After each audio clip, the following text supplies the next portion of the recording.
Mesdames et messieurs, chers amis, bonsoir. Bienvenue dans ce nouveau rendez-vous jeudi à Starté. Le thème ce soir, on est le 4 novembre 2021. Il est 19h30. Le thème de ce soir est mise au point en médecine nucléaire et cancer du sein. C'est un thème très important. Vous savez, ce qui est très à la mode actuellement, c'est l'imagerie moléculaire qui est vraiment en vogue actuellement. Alors, comment ça va se passer ce soir? Je vais passer la parole au docteur Iyad Hallaj qui va modérer cette session. Iyad Hallaj est médecin nucléaire et gérant de la société de médecine nucléaire à Aubon, en France. Nous avons deux orateurs, chacun à 20 minutes. Ensuite viendra le temps de discussion. Cette soirée, bien entendu, est organisée par l'association transméditerranéenne Femmes et Cancer du Sein et par l'Université pour la Méditerranée avec le soutien du groupe hospitalier Saint-Joseph à Paris et du centre anticancéreux François Baclès à Caen, en Normandie, en France. Donc, sans tarder, je vais passer la parole au docteur Iyad Hallaj, qui va prendre la suite de la modération. Iyad, la floor is yours. Merci, Anas. Très heureux de présenter mes deux collègues et amis.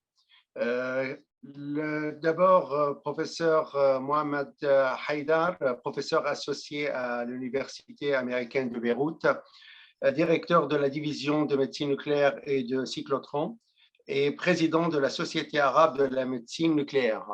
Mohamed, il va nous parler du rôle de mammotep et TEP-scan corps entier dans le cancer du sein. Et après, ça sera le tour de Feras Shhadeh. Il est spécialiste en médecine nucléaire à l'Université Paris-Descartes et docteur en sciences, radiologie et radiopathologie à Paris-Est à Créteil. Il exerce actuellement dans le centre de lutte contre le cancer à Gustave Roussy. Il va nous parler de le ganglion sentinelle dans le cancer du sein. Sans tarder, je passe la parole à Dr Mohamed Haïdar, que je remercie encore une deuxième fois. À toi, Mohamed. Merci, Dr Hallaj.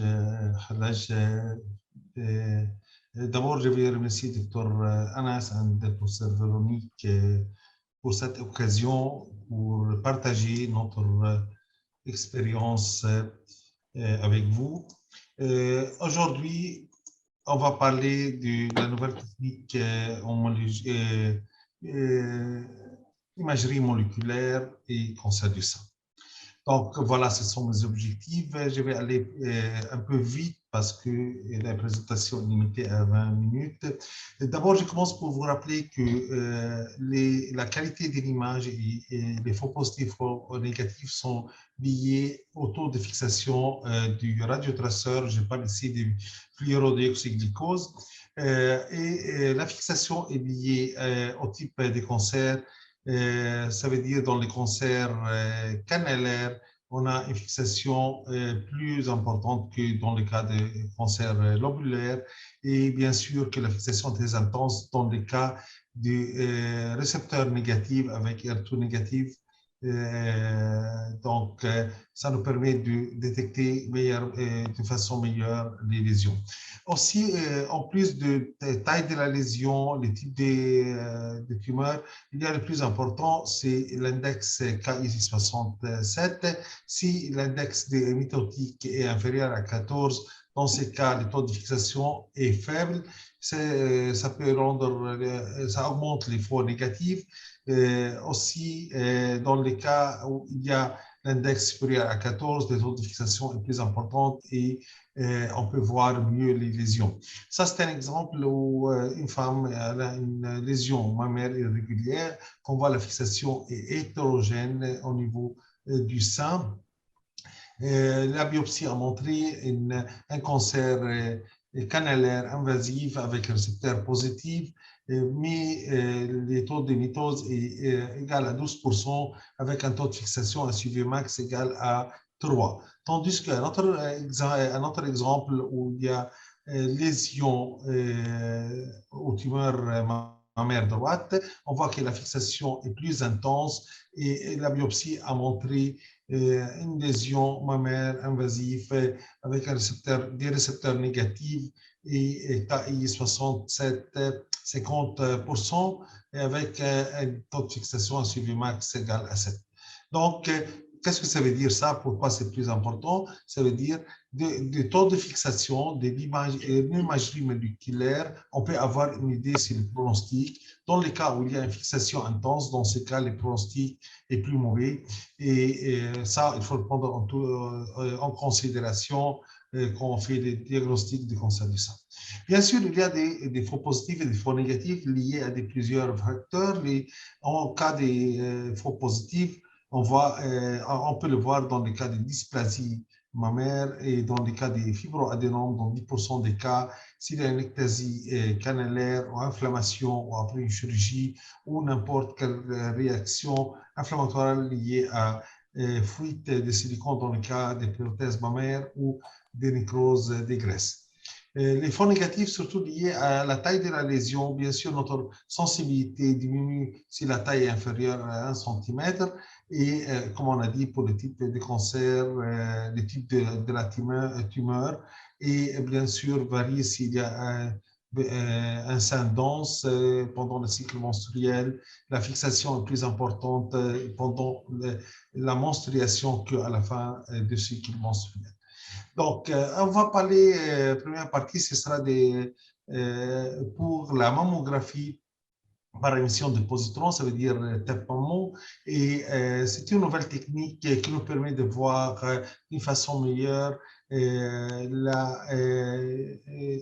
l'hypermétabolique ou le métabolisme du sein, qui nous permet de voir s'il y a des lésions suspectes, même de petite taille. On va voir ça tout à l'heure.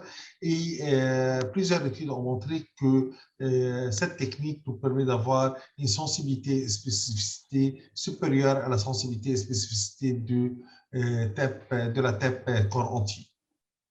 Donc, l'indication, en général, c'est pour détecter et catégoriser une lésion mammaire, évaluer une lésion vue à la mammographie ou à l'IRM pour voir si, pour différencier entre lésions bénignes et lésions malignes, et pour clarifier la site de biopsie et avoir étudié le plan chirurgical. Ça, c'est l'image du PEM. On voit c'est similaire à la mammographie et donc pendant l'acquisition, on peut faire des acquisitions similaires aux images des mammographies. La différence avec la TEP corps entier, c'est la distance entre le détecteur et les seins. Dans le cas des mammographies en positron, la distance est quasiment nulle, tandis qu'en corps entier, on a une distance qui est supérieure à 20 cm, et ça augmente les taux d'atténuation qui est égal à 4 dans le cas des TEP corps entier en comparaison au PEM où il y a une seule atténuation. Dans cet exemple, on voit ces images axiales du TEP, on voit une lésion mammaire gauche qu'on voit très bien ici. La PEM montre qu'il y a 3 lésions, pas seulement une seule lésion. Donc, on a une sensibilité meilleure qui nous permet de détecter surtout les petites lésions. Et la pathologie a montré plusieurs types de cancers intracanalaires avec des lésions canalaires intracanalaires invasives, ainsi de suite. Une étude récente aussi montre que la sensibilité de PEM est supérieure à la sensibilité de TEP pour détecter des petites lésions parce que la résolution spatiale est supérieure avec la PEM. C'est un autre exemple où on voit une petite lésion hypermétabolique très intense détectée correspondant à la lésion vue à la mammographie et à l'échographie, aussi à la tête corps entier. Un autre exemple qui montre une petite lésion vue seulement sur la PEM, qui est difficile à voir sur la tête, vraiment très difficile. Et si on ne sait pas qu'il y a une lésion, ici on va rendre l'examen négatif. Et voilà, ça c'est la lésion à l'échographie. Donc, la préparation, c'est similaire à la préparation pour la TEP. Comme j'ai dit, on peut faire toutes les images dans tous les sens, obliques et axial et médial.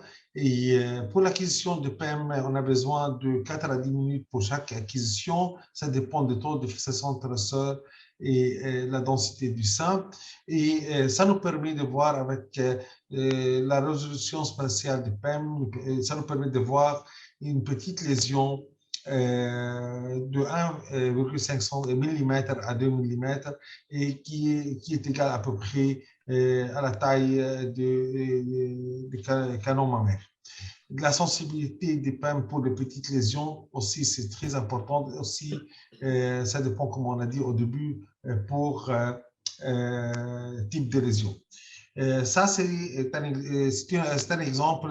On voit ici une mammographie qui est tout à fait normale. J'ai agrandi l'image pour vous montrer que c'est un sein dense, qu'on ne voit pas une lésion suspecte. La PEM a montré une lésion hétérogène, irrégulière, qui est en faveur d'une lésion maligne. Il a aussi à montrer une lésion intracanalaire. L'avantage du PEM en comparaison avec l'imagerie conventionnelle, c'est on augmente notre sensibilité et surtout spécificité aussi dans les cas de seins denses et de seins graisseuses et avec une sensibilité qui arrive à 85% dans ces types de seins. Et tandis que plusieurs papiers ont montré que la sensibilité de mammographie maximum est 35 à 36% et ça augmente les taux de faux négatifs à la mammographie.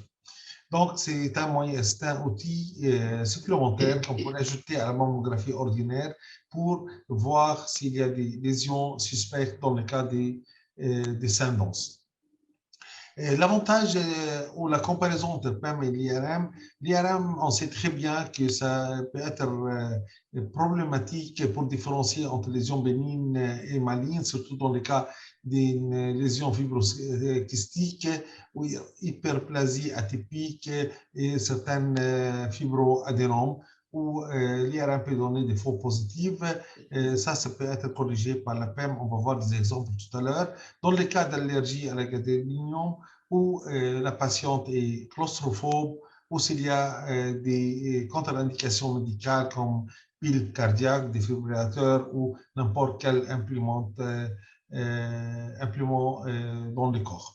Ce papier est très important, publié par Berge, qui montrait que si on va prendre des femmes pour réaliser IRM mammaire, on a trouvé que 15% des femmes ne peuvent pas faire l'IRM à cause de plusieurs causes. Premièrement, claustrophobie, deuxièmement, cause médicale et 1% peut-être lié au gadolinium. Donc, on a 15% des femmes ont besoin d'un outil supplémentaire pour détecter les lésions mammaires.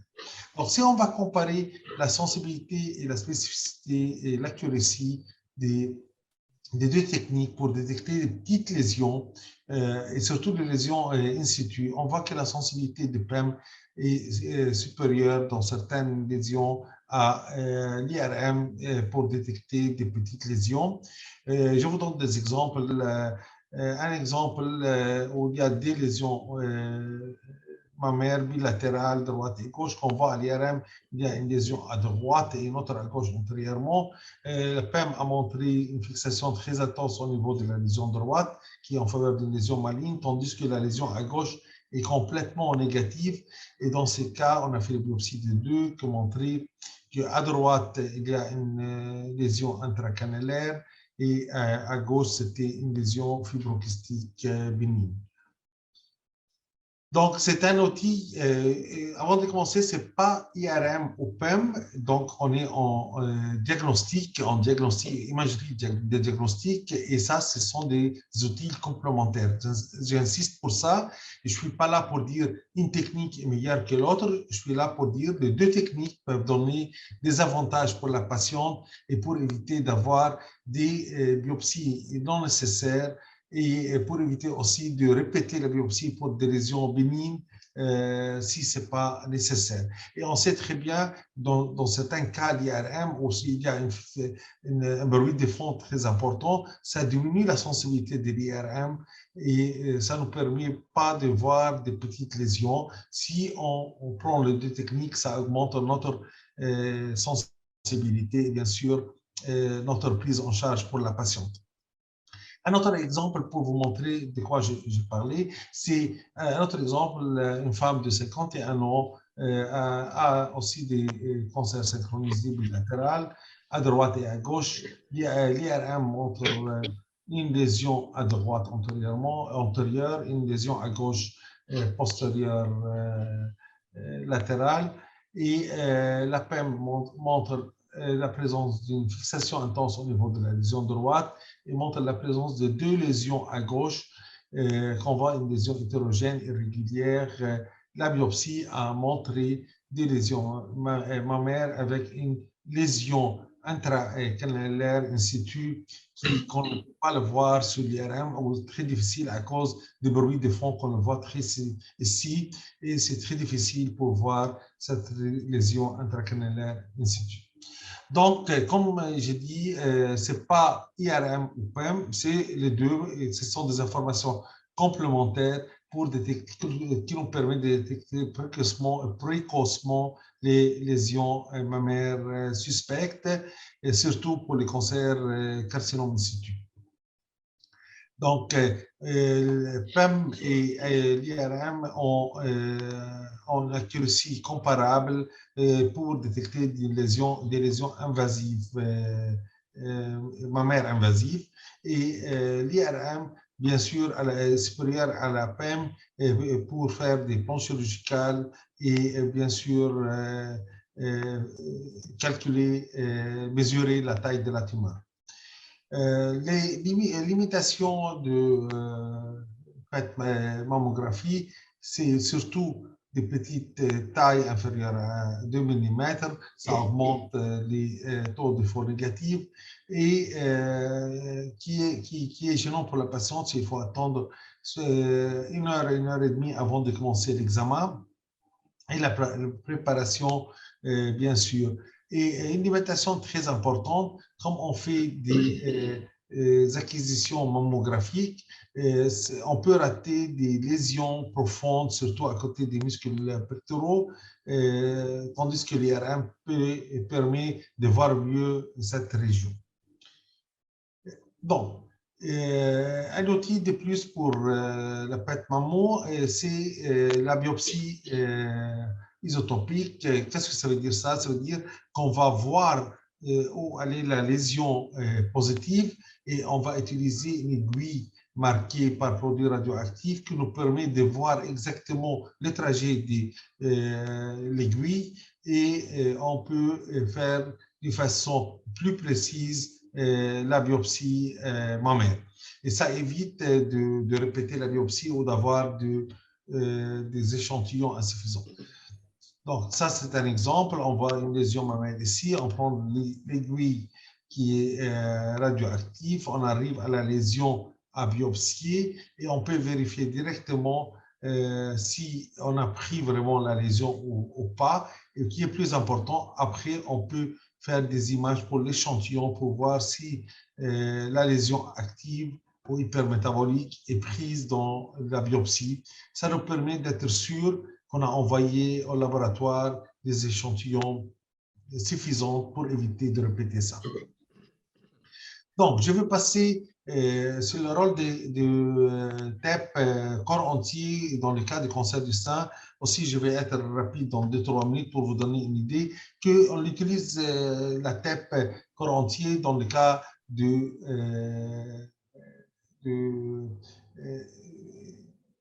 stadification pour éliminer des métastases à distance.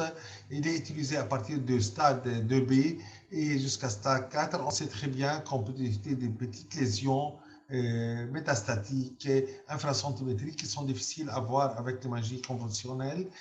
En Amérique, il est utilisé d'une façon routine pour éliminer des lésions métastatiques ou maladies récidivantes. En France, on l'utilise pour détecter des métastases ganglionnaires, surtout dans les cas de tumeurs de taille T3 ou T4. C'est un outil qu'on peut utiliser d'une façon générale. Ça veut dire, qu'on dit en anglais, un stop shop. Avec une seule technique, on peut faire PET et CT et on peut faire une stadification complète. Pour la région axillaire, la sensibilité est variée, ça dépend de la taille des adénopathies, des ganglions. Si on a une fixation intense qui est en faveur d'une lésion métastatique, ça peut nous aider pour éviter de faire des ganglions sentinelles, que Dr. Firas va nous en parler de ça tout à l'heure. Et si l'examen est négatif, dans ce cas, il faut passer à la ganglion sentinelle. Plusieurs études ont montré que la spécificité de cette technique est très importante, variant entre 80 et 100%, dans la plupart des cas supérieurs à 95%, qui nous permet de détecter des petites lésions. Bien sûr, la sensibilité est faible si les ganglions est inférieur à 2 mm avec une sensibilité de 11% et qui augmente à peu près 60% quand les ganglions supérieurs à 2 mm. Une étude qu'on a fait dans notre service pour la nouvelle technologie en TEP, c'est l'acquisition de haute résolution, ça veut dire l'acquisition en 2 mm, reconstruction des images en 2 mm pour la TEP et le CT scan. On sait très bien qu'on reconstruit les images normalement en 5 mm et avec cette technique, ça nous permet de voir des petits ganglions de petite taille. Voilà un exemple des ganglions qui sont infracentimétriques négatifs avec l'acquisition standard, ganglion de 4 mm qui est positif avec l'acquisition millimétrique de 2 mm et la biopsie a montré que ces ganglions 4 mm est positif. Donc maintenant, avec la nouvelle technique de TEP digital, qu'on fait une acquisition de 1 mm, notre sensibilité augmente et bien sûr notre détection de petits ganglions sentinelles, de petits ganglions métastatiques augmente. Une étude très importante, j'aime bien, que montre que la TEP du corps entier, ça montre dans à peu près 20% des cas des métastases ganglionnaires infraradiologiques au niveau de 1,2 et 1,3. On sait très bien, au niveau de 1,2, il faut aller pour les traitements néoadjuvants et au niveau de 1,3, il faut considérer comme métastatique M1. Et en plus, on peut détecter des petites lésions intramammaires qui nous permet de classifier les gens pour un 3, qu'on voit un exemple comme ça ici, et on voit les ganglions mammaires qui sont positifs. Pour métastases à distance qui nous intéresse, surtout les métastases osseuses, on sait très bien que ça dépend de la taux de fixation du traceur. Dans les lésions lithiques, on a une bonne fixation de RDG, tandis que cette fixation diminue jusqu'à 0 dans les cas des lésions sclérotiques. Quand c'est sclérotique pur, parfois on n'a pas de fixation, et c'est l'inverse de la scintigraphie osseuse où les lésions lithiques sont négatives, tandis que les lésions sclérotiques sont positives. À cause de ça, on recommande, si on fait dès le début le PET, s'il y a des lésions sclérotiques négatives à la PET initiale, il faut compléter par scintigraphie osseuse pour voir s'il y a des métastases osseuses ou non. Pour finir, pour conclure, donc la PET mammo, c'est un moyen alternatif qui peut nous aider à détecter des lésions, petites lésions, et improuve notre prise en charge pour la patiente, et ça nous permet d'éviter des biopsies unnecessaires dans le cas des lésions négatives ou avec une biopsie accurée de la lésion. On peut faire des biopsies guidées de façon rapide et facile. Et la TEP du corps entier n'est pas recommandée dans le stade 1 ou 2A, mais ça nous permet d'évaluer les métastases loco-régionales à distance dans les cas des patientes à haut risque. Et ça nous permet aussi d'éliminer des petites lésions ganglionnaires axillaires ou à distance pour aussi qui peut changer la conduite à tenir la prise en charge de la patiente. Et ça améliore la stadification et peuvent changer la modalité thérapeutique et surtout dans le cas des cancers du sein précoce. Merci bien. Merci, merci, Mohamed. Merci. Merci, on est dans le compte. Firas, docteur Firas Shahade. يلا بدي اعمل شير سكرين هيك.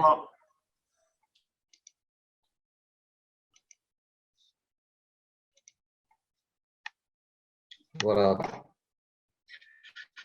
Je remercie d'abord les gens qui m'ont invité pour faire cette petite lecture sur le ganglion sentinelle dans le cancer du sein.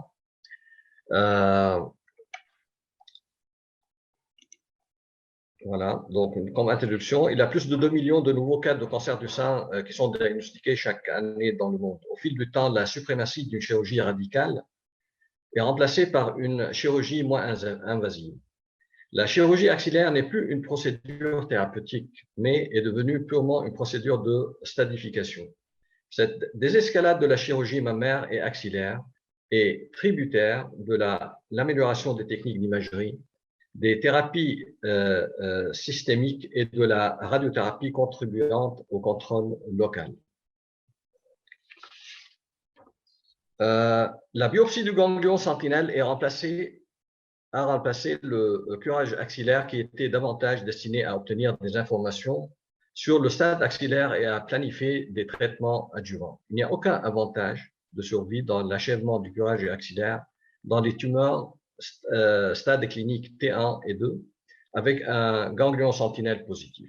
Le curage axillaire pourrait entraîner des complications, des morbidités à long terme et une moins bonne qualité de vie. Le traitement systémique néoadjuvant a permis de reculer le stade axillaire dont les ganglions sont positifs et à produire une désescalade de la chirurgie finale. Donc, comment stadifier la région axillaire par imagerie médicale? La précision de l'imagerie médicale n'est pas excellente et même lorsque l'échographie axillaire identifie moins de ganglions anormaux, les patientes sont susceptibles d'avoir plus de 3 ganglions positifs à l'échographie. L'imagerie axillaire préopératoire identifiant avec précision les patientes malades permet d'éviter les 2 procédures interventionnelles de la biopsie du ganglion sentinelle et du curage ganglionnaire axillaire. Voilà, donc toutes les modalités d'évaluation allant de l'examen clinique, de la mammographie, de l'échographie, la TDM, l'IRM, le PET, PET-CT, PET-MRI et SPECT-CT. Donc, toutes les modalités d'évaluation de l'état ganglionnaire axillaire, y compris l'examen clinique dans le cancer du sein, ne sont pas assez sensibles. La plus haute sensibilité dans ce cas, c'est l'échographie, qui manque assez de spécificité. Donc, une spécificité qui est entre 53 à 97% selon les études. Toutes les autres modalités qui ne sont pas suffisamment sensibles offrent par contre une haute spécificité quand elles sont positives, à l'exception de la mammographie et la TDM qui n'ont pas aussi de spécificité.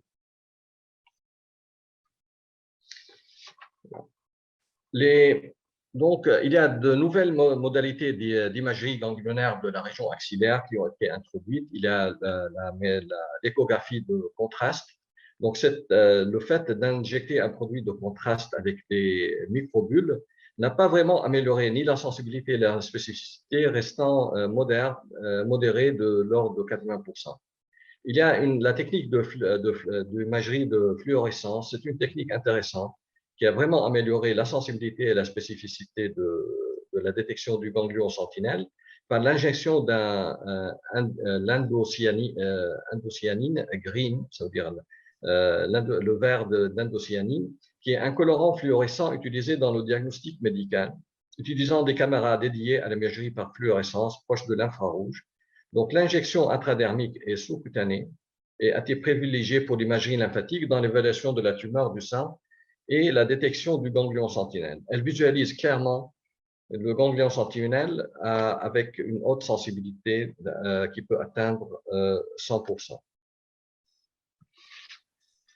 Voilà, comment donc au départ, comment classifier le drainage lymphatique du cancer du sein? Il y a le drainage axillaire et le drainage extra-axillaire. Le drainage axillaire est partagé en 3 niveaux selon l'emplacement par rapport au muscle petit pectoral. On a les ganglions de niveau 1, niveau 2, donc en regard du petit pectoral, le niveau 3 donc, qui est interne au muscle petit pectoral. Donc, ce sont les 3 niveaux 1, 2, 3 du drainage axillaire.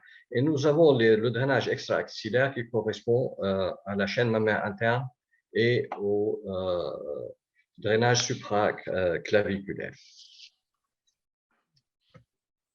Voilà. Selon la 8e version, la dernière version de la certification de TNM, il existe des critères cliniques permettant de classer les adénopathies axillaires entre N0 et N3C. Donc, selon leur mobilité, d'abord selon le niveau de leur emplacement par rapport au drainage axillaire ou bien extra-axillaire, ils sont classés entre N0 et N3. Voilà. Voilà, cette carte N donc, de classification du ganglion axillaire, elle joue son rôle dans le stade final de cancer dans tous les stades, sauf dans les stades 3B et 4 qui sont tributaires respectivement de la taille de la tumeur. Donc, une fois que la tumeur est classée T4, ou bien quand il y a des métastases, le N ne joue plus son rôle dans la stadification. Mais par contre, il joue son rôle dans le restant de la stadification du cancer du sein. La biopsie du ganglion sentinelle guidant le curage axillaire. Le concept de ganglion sentinelle a été introduit au début des années 1900. Il n'a été testé que dans les années 1990 et validé pour le mélanome. En 1994, son utilité a été évaluée dans le cancer du sein et a révolutionné la stadification axillaire et redéfini le rôle de curage ganglionnaire axillaire. Cette biopsie s'est avérée une modalité très fiable dans la stadification axillaire et la pronostication avec un risque plus faible que le curage axillaire en termes de morbidité comme le lymphœdème. Les normes de prise en charge de la biopsie du ganglion sentinelle se basent sur les techniques du radiocolloïde marqué ou bien du colorant bleu. Dans une étude randomisée, Almanac, la double technique a identifié des sentinelles chez 96% des patientes, mais seulement 85% avec le radiocolloïde ou bien le colorant seul. Donc, quand on combine les deux techniques, il y a une haute sensibilité, une haute détection. Et par contre, cette détection, elle diminue pour chacune des techniques. Dans un autre essai aussi randomisé, les sentinelles ont été identifiées chez plus de 97% des patientes. 65% des patientes étaient à la fois chaudes. Des ganglions étaient à la fois chauds et bleus. Dans 24% des cas, les ganglions étaient seulement chauds. Dans 5% étaient bleus seulement. Et dans à peu près 4%, elles n'étaient ni chauds ni bleus. Pourquoi? Parce que manifestement anormaux, ce qui peut s'expliquer par le fait que la teinte tumorale macroscopique interfère avec la captation de ces deux genres de traceurs et que le drainage lymphatique est dévié vers un ganglion autre que le vrai sentinelle. C'est pourquoi tous les ganglions lymphatiques axillaires manifestement anormaux doivent toujours être excisés. Et l'utilisation combinée du colorant bleu et du radiocolloïde est complémentaire, minimisant le taux de faux négatifs dans la plupart des études qui s'avèrent de à peu près 7%. Voilà, il y a 3 types de colorants bleus. Il y a le bleu d'isosulfan qui sont utilisés par les chirurgiens, les bleus de méthylène, les bleus de patenté. Les bleus d'isosulfan et patenté provoquent les taux les plus élevés d'anaphylaxie, donc à peu près 1%. Le bleu de méthylène a un risque réduit d'anaphylaxie, mais présente d'autres effets secondaires comme une nécrose cutanée et une induration avec des douleurs associées, voire même un œdème pulmonaire. Pour réduire leurs effets secondaires potentiels, les colorants bleus sont systématiquement dilués avec une solution isosaline. La patiente doit être dépistée pour des allergies préalables à ces 3 colorants bleus. L'isotope le plus utilisé est le technétium 99M qui marque le sulfure colloïdal. C'est le traceur utilisé le plus aux États-Unis. En Europe, on utilise surtout le sérum albumine humaine nanocolloïde qui a un potentiel de détectabilité meilleur que celui du sulfure colloïdal. Le traceur est injecté en péritomoral, intratumoral ou sous-aréolaire avec un taux de réussite similaire d'identification du ganglion sentinelle. L'injection péropératoire du radiocolloïde est aussi pratique, efficace, sûre et confortable pour les patientes avec un taux de détection du sentinelle de 100%. Donc, quand on injecte en péropératoire le radiocolloïde, la sensibilité de la méthode pour détecter le ganglion sentinelle est très élevée. Et le chirurgien va utiliser, dans ce cas, une sonde gamma portable et utilisée pour aider le chirurgien à trouver le sentinelle radioactif. Les ganglions lymphatiques sont excisés selon la règle des 10%. Ça veut dire que tous les ganglions lymphatiques avec des comptages supérieurs à 10% du comptage du ganglion qui a été extirpé doivent être considérés comme ganglions sentinelles. Voilà, ça c'est une iconographie donc, de la manière d'injecter le radiocolloïde, soit en péritumoral, périaréolaire. En cas de tumérectomie antérieure, donc les injections doivent être faites de part et d'autre de la cicatrice, ou bien en péritumoral lorsque la tumeur en sait son emplacement. Et voilà, les sites de tumérectomie préalable peuvent être injectés de part et d'autre. Lorsque les lésions sont proches de l'aisselle, ça c'est très important, lorsqu'on a une tumeur dans le cadran supérieur externe proche de l'aisselle, il est raisonnable de déplacer une partie de l'activité totale injectée loin de la région les plus proches de l'aisselle pour diminuer les artefacts de diffusion qui peuvent masquer les ganglions sentinelles adjacents. Voilà, ça c'est un exemple dans cette image, l'activité d'une injection dans le cadran supérieur externe à ce niveau.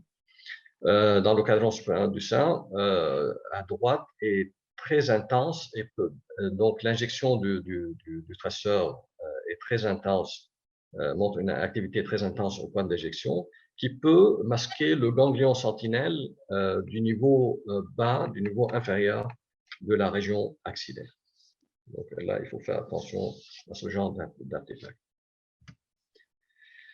Dans une revue systématique de l'ASCO, l'American Society of Clinical Oncology, l'utilisation à la fois du colorant bleu et du radiocolloïde tend à diminuer significativement les résultats du faux négatif. Donc, il peut atteindre 7%. Par conséquent, la véritable méthode de choix de la biopsie du ganglion sentinelle est la technique du double traceur, qui est particulièrement intéressante pour les chirurgiens d'expérience limitée et dans le cas où l'identification erronée des sentinelles et les taux de faux négatifs sont d'avance connus pour être élevés.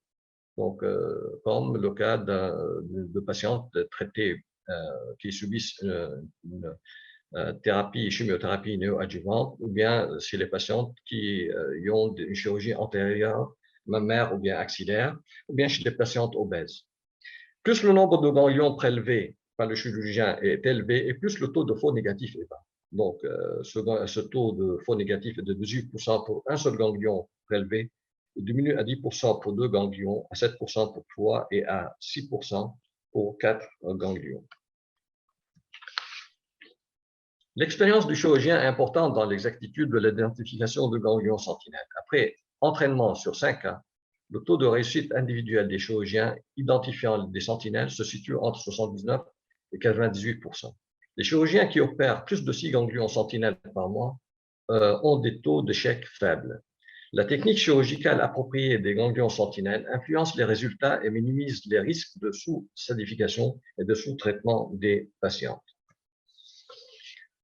On s'intéresse de plus en plus au développement de nouveaux radiotraceurs qui peuvent être plus efficaces que le nanocolloïde. Donc là, il y a un traceur intéressant qui est le rituximab. C'est un anticorps monoclonal marqué ciblant la CD20 qui est hautement exprimée par les cellules B des ganglions lymphatiques. L'avantage est l'uniformité de son poids et de sa taille moléculaire, de sorte qu'il ne s'échappe pas facilement des sentinelles vers des ganglions de deuxième échelon, ce qui permet d'obtenir une image claire et précise et un taux de détection élevé de la lymphocytographie guidant la biopsie ganglionnaire. Sa sensibilité est assez haute, de 97%, une haute spécificité, une haute exactitude et un faux négatif qui est assez bas de 2,6%. Il y a aussi un traceur intéressant qui combine à la fois le bleu d'isosulfan et le nanocolloïde qui est testé jusqu'à maintenant, qui a été testé seulement chez les souris.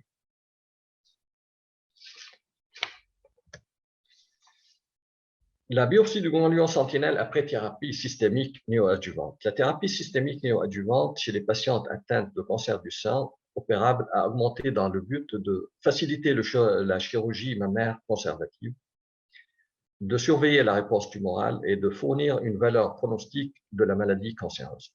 Cependant, la thérapie systémique néoadjuvante a soulevé le controverse concernant la prise en charge chirurgicale optimale de l'ESSEN. Initialement, la biopsie du ganglion sentinelle n'était pas recommandée pour les patientes ayant reçu une chimiothérapie néoadjuvante en raison des taux élevés de faux négatifs liés à la fibrose des canaux lymphatiques. Des études récentes ont montré, par contre, que la biopsie du sentinelle après thérapie systémique néoadjuvante est fiable dans certains cohortes de patients. Pour les ganglions axillaires cliniquement négatifs, la comparaison des patientes recevant une thérapie systémique néoadjuvante et celles subissant une chirurgie première, plusieurs études ont montré des résultats de détection du ganglion sentinelle de biopsie similaires pour les deux groupes. Les taux de dignification étaient de l'ordre de 98%, des taux de faux négatifs de l'ordre de 6%, 5%, des résultats à long terme équivalents de récidive de l'onco-régional de survie sans maladie ou de survie globale. Donc, tout ça était similaire. Une étude randomisée qui s'appelle ACOSOG est un essai multicentrique évaluant l'efficacité de la biopsie du ganglion sentinelle après thérapie systémique néoadjuvante pour les patients présentant initialement des ganglions axillaires cliniquement positifs. Donc là, le ganglion sentinelle était positif, okay, et les patientes ont subi la thérapie néoadjuvante. Les sentinelles sont identifiées dans ce cas dans 92% des cas, avec un taux de faux négatif qui est élevé, donc il est supérieur au taux d'acceptabilité qui est de 10%. Cependant, avec des études subanalytiques, le faux négatif diminue à 10% lorsque la cartographie axillaire utilise à la fois un colorant bleu avec le radiocolloïde et de 9% lorsque 3 ganglions sentinelles au plus sont prélevés. Comme méthode pour diminuer le faux négatif dans cette étude ACOSOG, les auteurs ont évalué la mise en place de clips métalliques dans le ganglion sentinelle positif prouvé par biopsie au moment du diagnostic initial et l'ablation de ce ganglion pendant la chirurgie axillaire après achèvement de la chimiothérapie. Le ganglion clipsé, donc contenant un clip, était l'un des ganglions sentinelles dans 75% des cas de ganglions prélevés avec un faux négatif de 7%, 6,8%. La fiabilité et l'efficacité du courage axillaire ciblé ont été évaluées dans une cohorte de patientes avec des ganglions axillaires initialement positifs et ayant subi une thérapie systémique néoadjuvante. Au cours de cette étude, le ganglion clipsé est prélevé en plus du ganglion sentinelle. Donc, on a donc déterminé, détecté avant chimiothérapie néoadjuvante le ganglion qui est malade. On a introduit dedans un clip et avec du l'iode 125. Pourquoi l'iode 125? Pour le détecter par la sonde gamma. Donc, au cours de cette étude, le ganglion clipsé est prélevé en plus du ganglion sentinelle. après chimiothérapie. Le taux de faux négatif était de 10% lorsque le ganglion sentinelle excisé était seulement pris en compte, donc sans le ganglion clipsé. Et lorsque le ganglion clipsé a été pris en compte en plus du ganglion sentinelle, 2%, il y a eu le taux de faux négatif est diminué à 2%. Le curage axillaire ciblé en tant que chirurgie conservative est fiable et sûr chez les patientes qui présentent initialement une maladie axillaire cliniquement positive afin d'éviter la morbidité associée au curage urogénaire axillaire complet. Il est recommandé que les patientes qui ont des ganglions positifs ont une maladie résiduelle dans le ganglion clipsé subissent un curage axillaire complet. Voilà, ça c'est une échonographie chez une patiente chez qui on a introduit un clip dans le ganglion sentinelle qui était positif avant chimiothérapie. Après chimiothérapie, donc, on a prélevé le ganglion. Ça, c'est une mammographie, ça, c'est une image radiologique du ganglion prélevé. Et on voit bien le clip à ce niveau et l'iode 125, donc les grains d'iode 125 pour pouvoir détecter le ganglion au moment de la chirurgie post. Cette méthode a permis donc de diminuer beaucoup le faux négatif concernant Il faut conclure, Firas. Là, ça y est, je suis. Ça y est. Je suis très d'accord. Donc, oui, il n'y a pas plus grand-chose. Voilà. Donc, en conclusion, je veux dire, Akid, je n'ai pas senti que j'ai pris mes 20 minutes, non? Si. Donc, en conclusion, la biopsie du ganglion sentinelle utilisant du radiocolloïde et ou un colorant bleu fournit des informations précises sur l'état axillaire dans le cancer du sein, évitant ainsi la morbidité associée au curage ganglionnaire axillaire. Une combinaison de facteurs influence le succès technique de la procédure, notamment la manière d'injection du radiocolloïde, la performance de la cartographie péropératoire des ganglions lymphatiques avec le colorant bleu et les caractéristiques de la sonde gamma de détection péropératoire, les méthodes d'analyse histopathologique et l'expérience de l'équipe clinique multidisciplinaire. La biopsie du ganglion sentinelle offre la possibilité d'une analyse minutieuse et méticuleuse de quelques ganglions lymphatiques sélectionnés avec une erreur d'échantillonnage réduite par rapport aux études histopathologiques standards. Ces techniques vont permettre de la détection des nucléométastases, améliorant ainsi la précision et de la stadification chez les femmes atteintes d'un cancer du sein invasif. Voilà. Merci pour votre attention. Merci, Firas. Je donne la parole à Anas pour la discussion et la conclusion.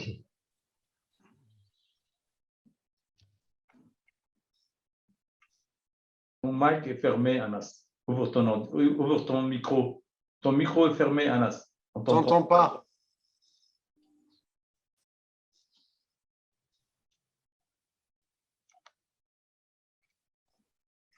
Voilà.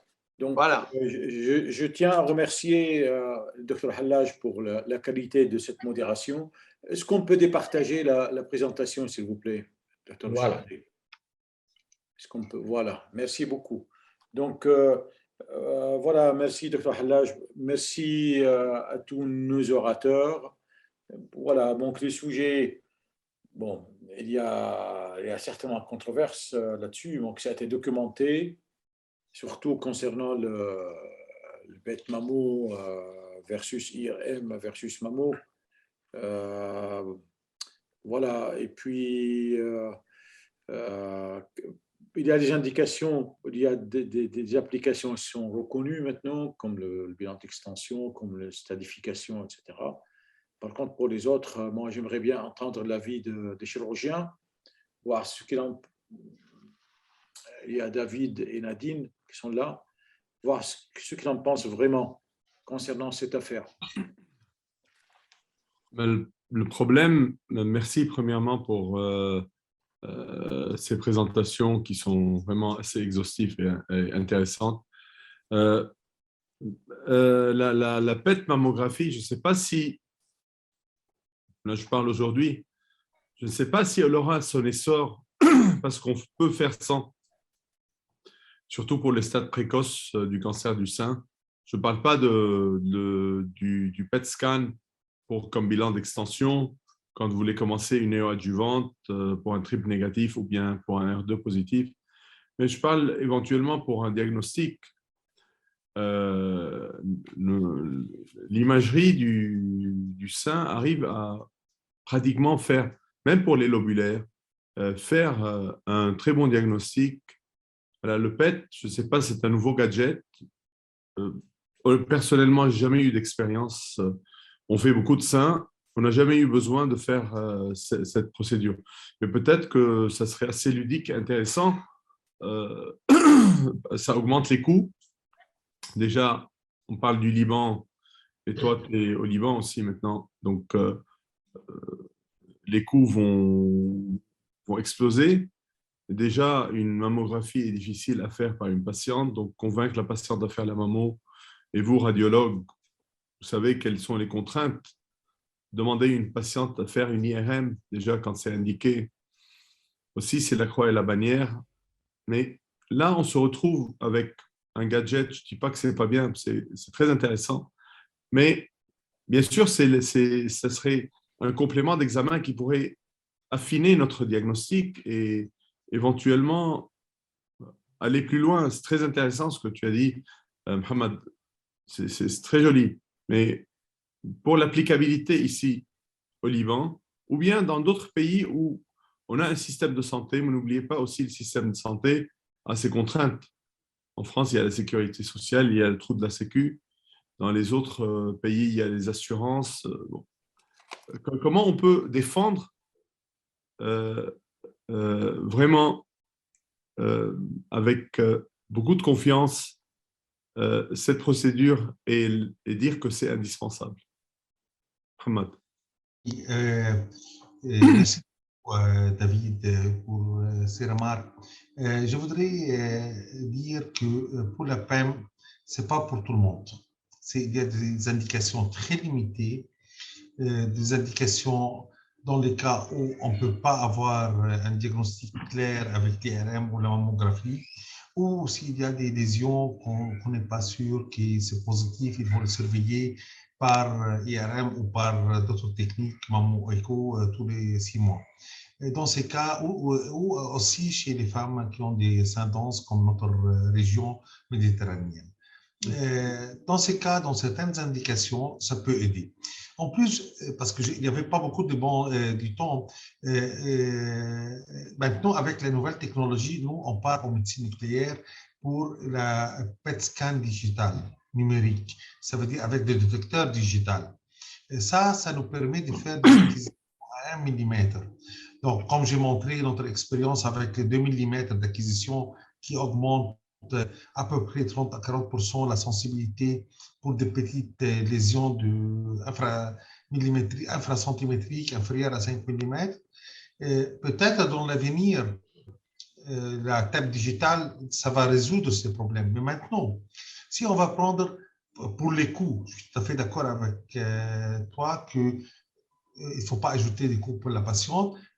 Mais si on a, par exemple, une lésion suspecte où on ne sait pas si c'est une lésion maligne ou bénigne, il faut faire une biopsie sous IRM, des coûts multipliés par des centaines de dollars. Et c'est un coût très important. Si, dans ces cas spécifiques, la PEM peut aider. Je suis tout à fait d'accord.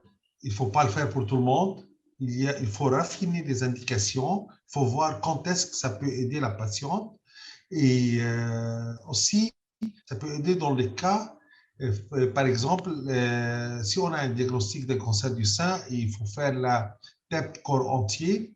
Si on commence par la PEM pour voir s'il y a des lésions contralatérales millimétriques, et après on continue avec la TEP corps entier, dans ces cas, le coût il n'est pas très important, la différence des coûts, je veux dire, et ça peut donner des informations complémentaires. Mais j'insiste sur l'idée que ce n'est pas pour tout le monde, c'est sur les indications spécifiques. Est-ce que vous êtes en train de faire à l'université américaine? Est-ce que je peux intervenir? Je peux intervenir? Oui. Voilà. Concernant donc la tête digitale, là, donc l'expérience que j'ai acquise en France actuellement à l'Institut Sapoussi, on a une tête digitale Siemens. Et on voit bien que pour les mêmes lésions, la même lésion quand on la suit avec le SUV max, donc le Standardized Uptake Value, on trouve que la même lésion, si on la mesure avec l'ancien, avec la TEP conventionnelle et la TEP, quand on utilise la TEP digitale, le SUV, donc parfois il est multiplié par 3. C'est pour cela que ce que a dit Mohamed tout à l'heure à propos donc, de la peine, que certaines petites lésions, parfois, elles ont un SUV qui est très bas avec la TEP conventionnelle, mais quand on utilise une matrice d'acquisition qui est très très petite, le SUV va augmenter. Et c'est ce qu'on a, ça c'est ça veut dire mon expérience débutante dans ce domaine de TEP digital que j'ai vu ça, et ça a été prouvé sur des fantômes aussi. Donc, la détectabilité, elle est beaucoup plus importante avec les TEP digitales. Voilà. C'est ce que je veux dire. Très bien. Tu veux ajouter autre chose, David? Oui, simplement, je voulais la pratique à l'université américaine, vous la faites? La pratique, oui. Actuellement, on fait que l'acquisition millimétrique de 2 mm qui nous permet de voir de petites lésions millimétriques en CT scan et en TEP. On ne fait pas le PEM actuellement, mais on fait l'acquisition, qu'on le fait en TEP corps entier, c'est l'acquisition qui est similaire à l'IRM avec une fusion des images IRM et TEP. Donc, on fusionne des seins avec le CT scan et avec une acquisition de 2 mm. Ça nous permet aussi de voir s'il y a des petites lésions millimétriques qui sont positives. Parce que notre acquisition de 2 mm multiplie les SUV comme Firas l'a dit, comme la TEP digitale, multiplié par 2,5 à peu près, ça augmente les taux de fixation, ça nous permet de voir mieux la lésion. Et s'il y a une fixation que l'on considère suspecte, on fait de la biopsie au-dessus. Donc, maintenant, c'est notre pratique actuellement pour diminuer les coûts pour les patients. Même si l'IRM était faite ailleurs, on a des programmes qui peuvent fusionner avec le PET et ça augmente la sensibilité et ça aussi la spécificité de la lésion. Très bien. C'est certainement. Excusez-moi, donc, pour toute femme qui vient chez nous pour le cancer du sein, on fait l'acquisition en position ventrale similaire à l'acquisition IRM. On a les matériels nécessaires pour l'utiliser, pour avoir la même image que l'IRM. OK? Excusez-moi. Certainement, c'est intéressant dans le sens où ça peut faire partie de l'arsenal des choses dont on se dispose. Moi, personnellement, donc ça fait 40 ans que je fais la radio, je pense qu'il ne faut pas concurrencer les méthodes. Il faut les faire compléter. Et je pense que l'avenir, c'est ça. Chaque technique peut avoir sa place à un moment donné. Le débat est ouvert au plan intellectuel. Au point de vue intellectuel, c'est intéressant de savoir que ça existe et comment ça fonctionne. Et réservé à certains cas, parce que, en tout cas, on ne peut pas tout résoudre avec ce qu'on a actuellement. Ça, c'est sûr. C'est sûr. Mais c'est intéressant de savoir que ça existe, mais il faut quand même, il faut le faire évoluer parce que pour faire un bête mammo, il y a des contraintes techniques, il y a le produit radioactif, etc. Il y a le délai, il y a certainement des contre-indications comme l'allergie et tout ça. Voilà. Merci en tout cas pour cette mise au point très intéressante à mon avis, et ça s'ouvre sur l'avenir. Bien, donc la discussion se poursuit. Si vous avez d'autres questions, d'autres commentaires. Moi, j'ai envie de demander à Dr David, comme il est chirurgien, est-ce que vraiment, lorsque vous faites votre cancer, la chirurgie du cancer du sein et le carrelage axillaire, est-ce que vraiment vous prenez en compte les images scintigraphiques ou seulement vous basez surtout sur la sonde? Donc, si on injecte le patient sans vous envoyer les images, est-ce que les images vous apportent quelque chose de plus ou bien vous pouvez vous en sortir avec votre sonde? Ça, c'est une excellente question. Et très fréquemment, les médecins nucléaires nous indiquent la localisation du ganglion. Quand on utilise la technique unique du radioactif seul, parce que j'utilise la double technique, le bleu patenté et le radioactif. En France, beaucoup de centres n'utilisent plus le bleu patenté à cause des effets problèmes allergiques, oui. D'accord, donc on a eu peut-être 1 ou 2 cas d'allergie qui ont été rattrapés immédiatement, mais quand les patients sont allergiques, on les screen pour l'allergie au bleu patenté. Mais bon, comme je fais la double technique, avec la double technique, j'ai vraiment pas besoin du ganglion, du marquage cutané.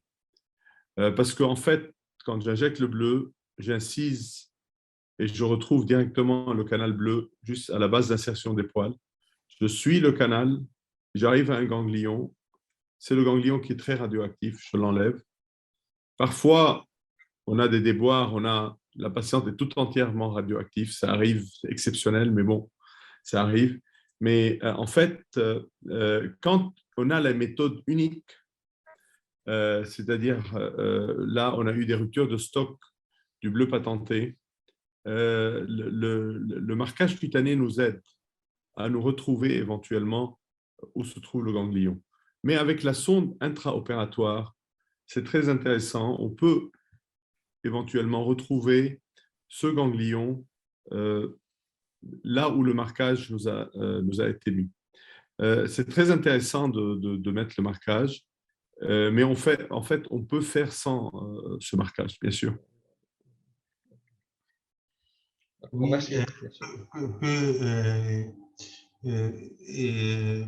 peut vous dire quelque chose, on a une expérience pour les images, quand est-ce que ça peut aider. Parfois, on a, dans certains cas limités, on a des ganglions sentinelles, ça peut être au niveau des 1-2. Et ça, on peut le détecter par le SPECT-CT avec l'image. Ça peut aider parce que pour arriver au niveau des creux axillaires, c'est plus compliqué pour vous que niveau 1. Donc, ça, pour certains chirurgiens dans notre établissement, ça les aide à comprendre qu'il faut aller plus haut ou plus loin pour enlever certains ganglions. Deuxièmement, ça peut détecter aussi, dans certains cas qui sont inférieurs à 5% ou maximum 5% des cas, de détecter s'il y a du ganglion sentinelle mammaire interne. Dans ces cas, ça donne une idée pour la conduite à tenir après la chirurgie, s'il faut faire une radiothérapie associée ou non, ou surveiller de près cette région.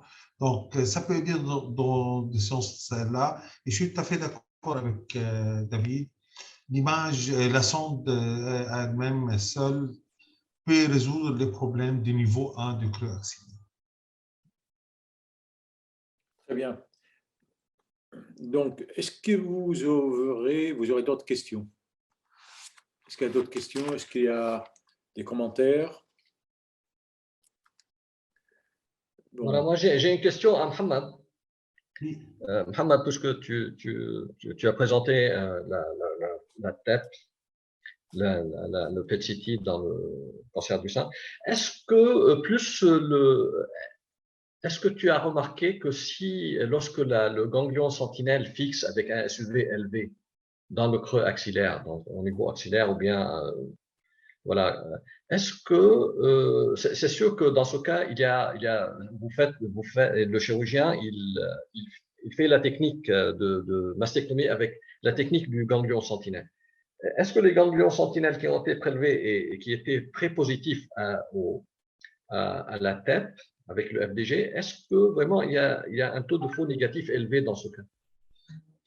Bon, de ganglion sentinelle. je vais vous répondre. On vient de publier le mois dernier sur Frontières Oncologie un papier en comparaison la nouvelle technique de TEP millimétrique de 2 mm en comparaison avec l'échographie et ganglion sentinelle et pathologie post-chirurgicale si on a fait du curage ganglionnaire ou ganglion sentinelle seulement.